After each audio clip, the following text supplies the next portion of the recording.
Jesus. And I'm going to thank God for giving me a vision. One day I'm going to join the heavenly choir, and I'm going to sing and never get tired. And then I'm going to sing somewhere around God's altar, and I'm going to shout all my trouble over. You know I've got to thank God.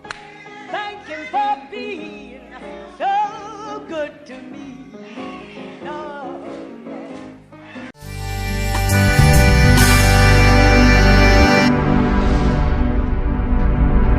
The first historical mention of Jerusalem is in the Bible, in the era of the patriarchs.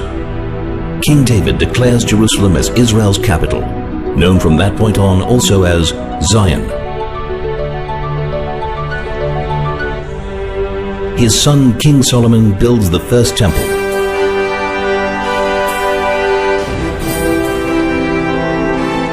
But the temple is destroyed by the Babylonians, and the Jews are exiled. King Cyrus's declaration enables the Jews to return and rebuild the temple.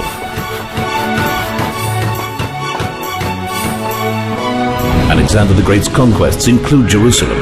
However, his successors desecrate the temple, which leads to the Maccabees' revolt against the Greeks' imposition of Hellenism. The Roman Empire seizes control, and King Herod renovates the temple. A large-scale revolt against a corrupt and vicious Roman reign fails. The Second Temple is destroyed, and the Jews are banned from Jerusalem. 60 years pass, and Bar Kokhba leads another revolt for the freedom of Jerusalem. But it fails after 3 years of battle. Jews are banned from the city, renamed by the Romans Aelia Capitolina, in order to eradicate its Jewish heritage. Roman Emperor Constantine converts to Christianity and reinforces the ban on Jews entering Jerusalem. A new religion, Islam, sweeps through the Middle East. Non-Muslims are declared second-class citizens. Crusaders conquer Jerusalem in a bloodbath of Jews and Muslims. 2,000 Jews are burnt alive in the main synagogue, and the city is depopulated of its previous inhabitants.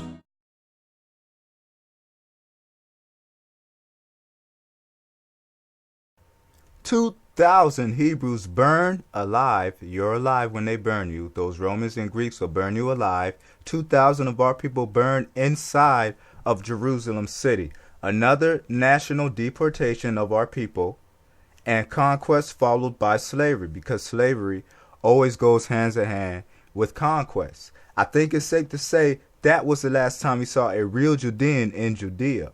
Now, on this side of the timeline, which is why I inserted this clip, on this side of the timeline, we have the Khazarian, Sephardim, Ashkenazi, European Jewish importation, that's imported, and resettlement, settled once again in a new area of a new nation in the Hebrew people, that will be our people, in our homeland.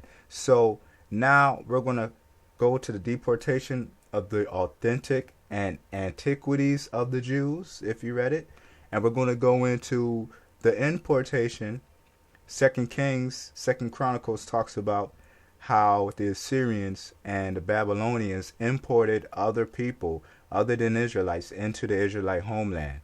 And they had to teach them, we had to send them a priest to teach them how to worship the Most High in his homeland, because they were not doing it. They was doing child sacrifices or what have you.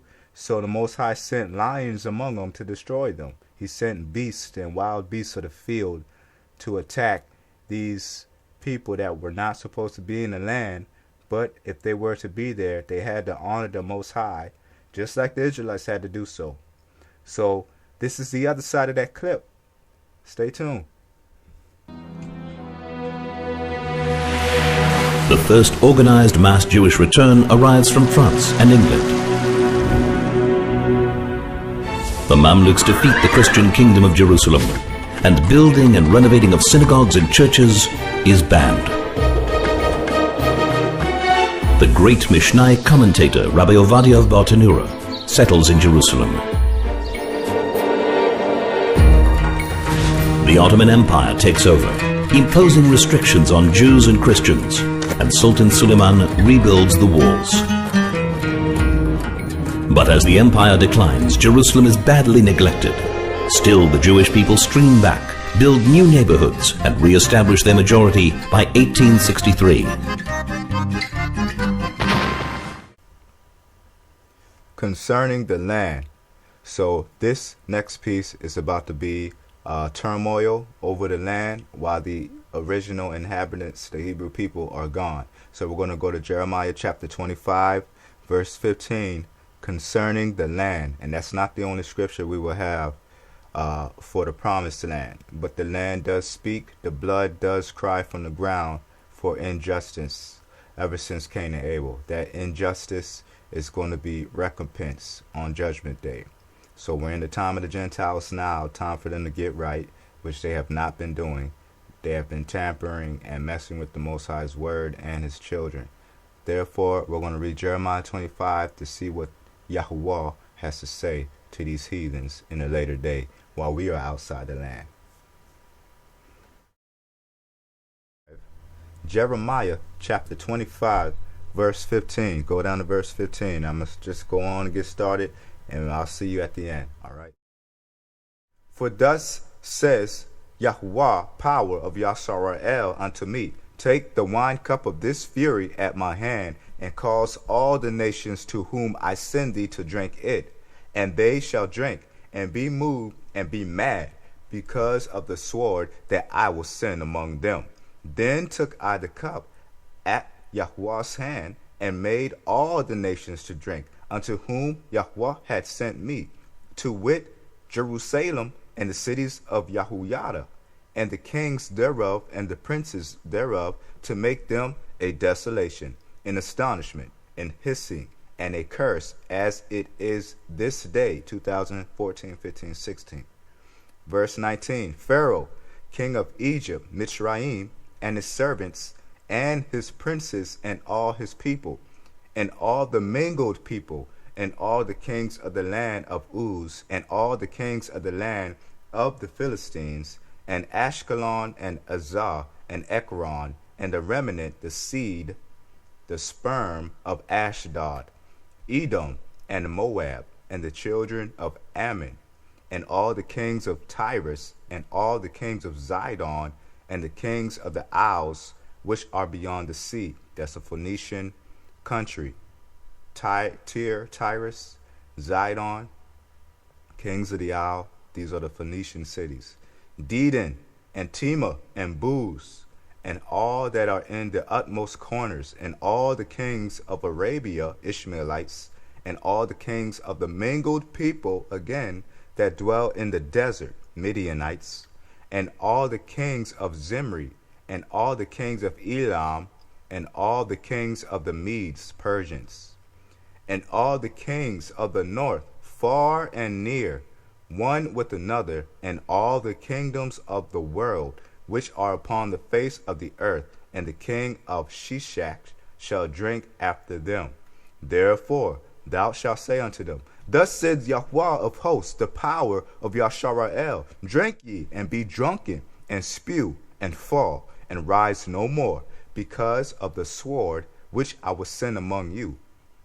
And it shall be, if they refuse to take the cup at thine hand to drink, then shalt thou say unto them, Thus says Yahuwah of hosts, ye shall certainly drink. 25 Jeremiah, down to verse 29. Here it is, my part. For lo, I begin to bring evil on the city which is called by my name. And should ye be utterly unpunished?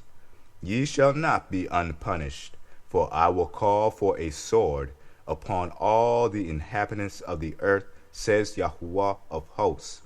Chapter 25, Jeremiah, verse 30. Therefore prophesy thou against them all these words, and say unto them, Yahuwah shall roar from on high, and utter his voice from his holy habitation. He shall mightily roar upon his habitation. He shall give a shout as they that tread the grapes against all the inhabitants of the earth. Verse 31, Jeremiah chapter 25, verse 31. A noise shall come even to the ends of the earth, for Yahuwah hath a controversy with the nations. He will plead with all flesh. He will give them that are wicked to the sword, says Yahuwah.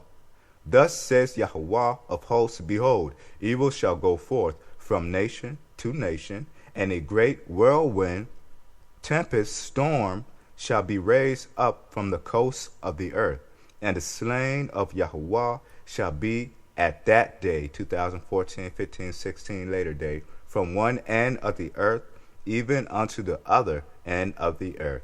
They shall not be lamented, neither gathered nor buried, like in the book of Tobias, where he was commended by Yah and his angels and Yahshua for burying the saints and the people of the Most High.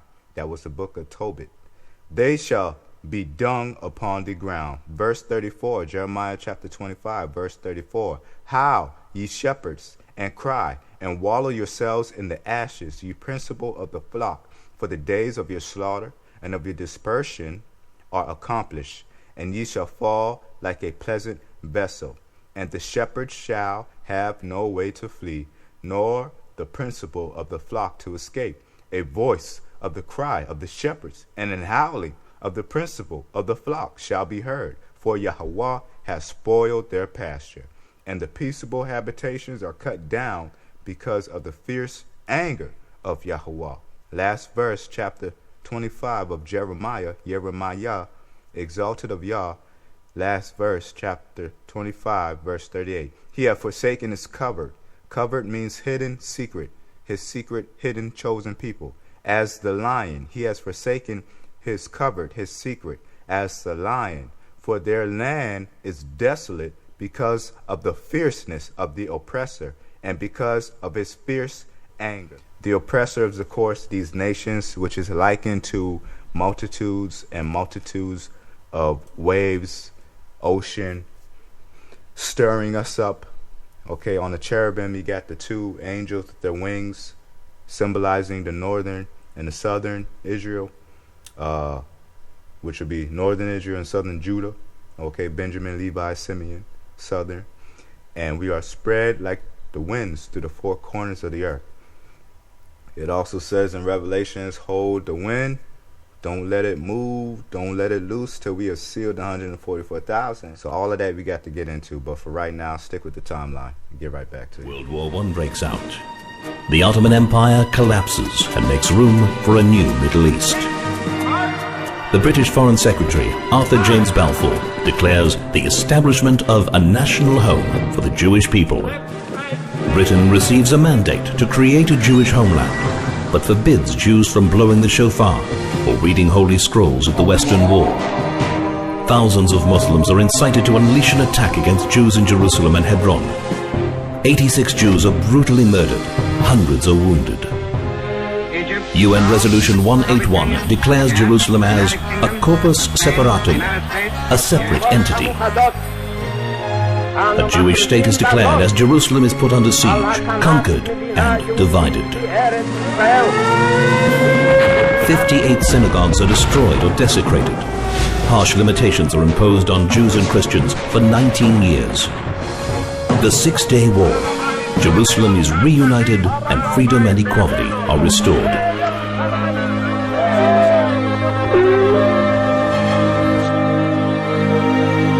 Throughout history, only Israel has protected the freedom of all peoples and faiths in Jerusalem.